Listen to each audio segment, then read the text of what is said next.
અમદાવાદ જિલ્લાના ગ્રામ્ય વિસ્તારોમાં સતત વરસાદને કારણે અનેક ગામોમાં વરસાદી પાણી ભરાવાની સ્થિતિ સર્જાઈ ગઈ છે। નીચાણવાળા વિસ્તારોમાં પાણી ફરી વળતા જનજીવન પ્રભાવિત બન્યું છે, તો ગ્રામ્ય માર્ગો પર પાણી ભરાતા વાહન વ્યવહારને પણ અસર પહોંચી ગઈ છે। વહીવટી તંત્ર પરિસ્થિતિ પર સતત નજર રાખી અને રાહત અને નિકાલની કામગીરી જે છે તે કરી રહ્યું છે।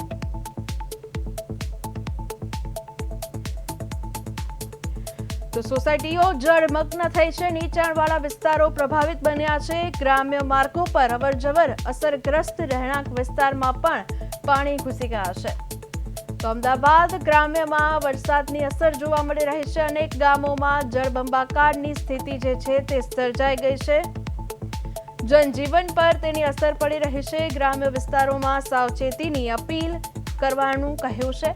જનજીવન પર વરસાદની સીધી અસર જોવા મળી રહી છે। તો અમદાવાદથી આ સમાચાર સામે આવી રહ્યા છે।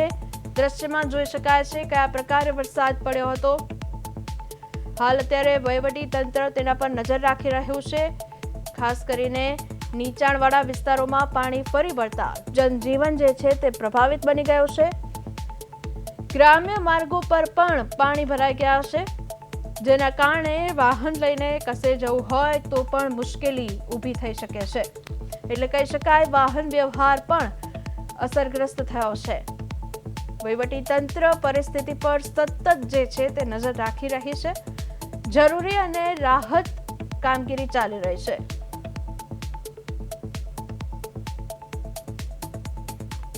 તો મારી સાથે સંવાદદાતા સ્મિત લાઈવ જોડાયા છે। સ્મિત જોડેથી વિગતો લઈશું।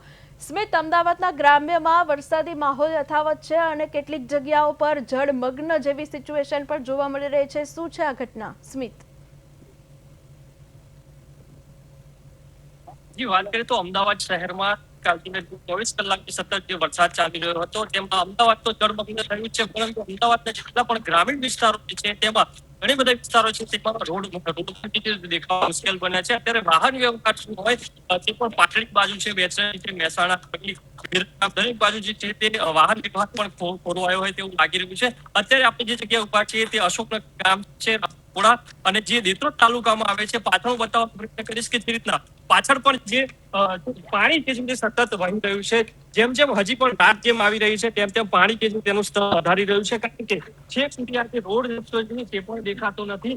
અમદાવાદ જે છે તે પણ રસ્તા ઉપર ઉતર્યા હતા। અમદાવાદ શહેરમાં જે વાત કરીએ તો જે અમદાવાદ શહેરમાં ઉતર્યા હતા તે પણ ત્યારબાદ જે છે તે પોલીસ જવાનો જે પોલીસ જવાનો હતા તેઓ દ્વારા જે લોકોની પણ મદદ કરવામાં આવતી હતી। એક કિસ્સો પણ એવો સામે આવ્યો હતો કે રામોલ વિસ્તારમાં એક મહિલા હતી, તેને પણ જે છે તે સારવાર અર્થે પોલીસ જવાન હતા તેઓ દ્વારા લઈ જવામાં આવતા હતા। હજી એક વખત બતાવવાનો પ્રયત્ન, આ જે પાછળના ભાગનો વિસ્તાર જે છે તે એક ખેતર જે છે પાછળની ભાગને એક સત્વર જે બની ગયું હોય તેવા દ્રશ્યો જોઈ શકો છો। આ સીધા જે દ્રશ્યો હોય તે ખેતરોના હોય તેવું લાગી રહ્યું છે અને હું ઘરો પણ ઘરો જે છે તે ઘરોમાં પણ જે આજે પાણી જે હોય તે અંદર વહી ગયું હોય તેવું લાગી રહ્યું છે। લોકોને જે આવવું હોય તે પણ તે મુશ્કેલીમાં મુકાય તેવું લાગી રહ્યું છે, કારણ કે લોકો જે હોય કઈ અવર જવરમાં પણ તકલીફ પડતી હોય, લોકોને રાંધવાનો પણ ઘણી બધી તકલીફ પડે છે।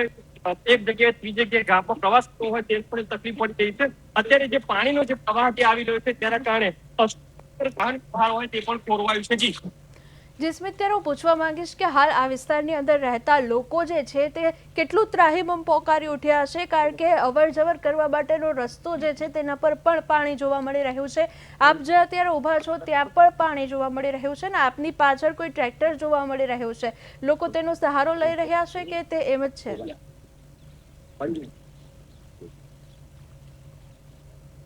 વાત કરીએ તો જે રીતના ગ્રામીણમાં ઘણી બધી જગ્યાએ પાણી ભરાવાની સમસ્યાની જે નીચાણ હોય તેમાં વધી રહી છે, કારણ કે સતત જે 24 કલાક જે વરસાદ વરસી રહ્યો છે ને તેના કારણે ઘણી બધી જગ્યાએ જે છે તે પાણી ભરાવાની સમસ્યાઓ બહાર આવી હતી ને તેમ ડીવાયએસપી જે સરપંચ ડોડિયા તેમને પણ જે છે તે ગ્રુપ બનાવ્યું છે ને તે ગ્રુપ પણ જે જગ્યાએ પણ કંઈ પણ પ્રોબ્લેમ હોય તો તે જગ્યાએ લોકેશન અથવા તો કોઈ કોલ કરી દેશે તો પણ ટીમ જે છે પોલીસ જવાનો પણ ત્યાં પહોંચી જશે। આપણે પણ જ્યાં રામપુરા બંકોડા જ્યાં પાણી ખૂબ જ ભરાઈ ગયું હતું ત્યાં પણ તપનસિંહ ડોડિયા જે ડીવાયએસપી છે ગ્રામીણના તેમને પણ જાણ કરી હતી, તેમને તાત્કાલિક જે છે તે ટીમ ત્યાં મોકલી આપી હતી ને અત્યારે જે રીતના અત્યારે અશોકનગર ગામ છે ત્યાં પણ ઘણી બધી મુશ્કેલીઓ છે તે પડી રહી છે, કારણ કે ગ્રામીણ વિસ્તારો જે છે તે નીચાણવાળા વિસ્તારોમાં વિસ્તારમાં ઘણી તકલીફ પડે છે. આ એક આપણી જે જગ્યાએ જે ઉભા છે ત્યાં જે એક ફળું જે કહેવાય છે આખું પ્રકારનું જે અલગ જે વિસ્તાર જે આવેલું છે તેમાં છે તે ઘણી બધી તકલીફો પડે છે. વાત કરીએ તો પાટડી વિસ્તાર જે છે, બેચરાજી છે, મહેસાણા છે, કડી છે, કડીમાં પણ ઘણી બધી તકલીફો પડતી હોય છે. અને વિરમગામ તાલુકાની વાત કરીએ તો વિરમગામમાં પણ ઘણી બધી જગ્યાએ ગટર ઉભરાવાના પણ કિસ્સાઓ સામે આવ્યા છે. કારણ કે ત્યાં પણ જે છે તે ફાયર બ્રિગેડની ટીમો જે હતી તે પણ જે સત્વરે જે પહોંચી હતી ને, ઘણી બધી જગ્યાએ જે છે તે મદદરૂપે પણ થાય છે. જી સ્મિત, હાલ અત્યારે તંત્ર દ્વારા કોઈ પગલાં લેવામાં આવી રહ્યા છે? કારણ કે આટલું બધું પાણી ભરાઈ ગયું છે તો તેના નિકાલ માટે કોઈ રસ્તો શોધવામાં આવ્યો છે ખરો?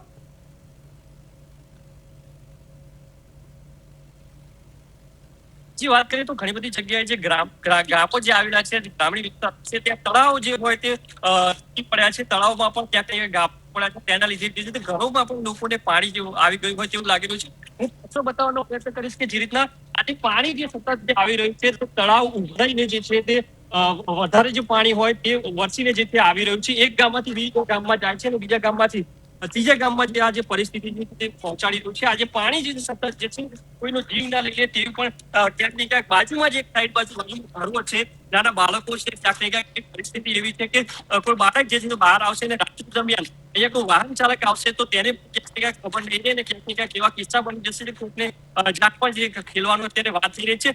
વિરમગામ તાલુકામાં જે ફાયર બ્રિગેડની ટીમો છે તેમને પણ જાણ કરવામાં આવી છે. ક્યાંક ને ક્યાંક રાત્રે પણ જે રસ્તાઓ જે છે તે પાણી ભરાયું છે તેને આગળથી ને પાછળ બંને જગ્યાએથી બ્લોક કરી દેવામાં આવે. કારણ કે જે વાહન વ્યવહાર જે છે તેના કારણે જે અંદર આવી જાય છે પરંતુ સાધનો જે છે તે બંધ થઈ જાય છે. અને ક્યાંક ને ક્યાંક જે ગાડીઓ હોય અમદાવાદ શહેરની વાત કરીએ તો અમદાવાદ શહેરમાં ગાડીઓ પણ જે છે તે તણાઈ રહી છે. ઉપર જે પાણી જે છે તેની ઉપર તરતી હોય તે અત્યારે ગ્રામીણ વિસ્તારમાં જો એવા સંજોગો થશે તો ક્યાંક ને ક્યાંક આજુબાજુ હોય છે, ખેતરો હોય છે, ક્યાંક ને ક્યાંક ગાડી જે તરતી સીધી અંદર ના જતી રહે તેની પણ બીક લાગી રહી છે. ગ્રામીણ વિસ્તારોમાં અત્યારે એક ગામથી બીજા ગામ જવું, કંઈક દવાખાને જવું હોય, કોઈ એમ્બ્યુલન્સની સેવાઓ લેવું હોય, ફાયર બ્રિગેડને બોલાવવું હોય, ક્યાંક ને ક્યાંક એ પણ અંદર નથી આવી શકતા. તેવી અત્યારે ભારે જહેમત ઉઠાવવી પડી રહી છે. ટ્રેક્ટરો લઈને જે છે તે ખેડૂતો જે છે એક જગ્યાએથી બીજી જગ્યાએ પહોંચાડતા હોય છે ને લોકોની મદદ કરે છે. એકમાત્ર જે ખેડૂત જે છે પોતાના ગામ લોકોની સેવા કરી રહ્યા છે.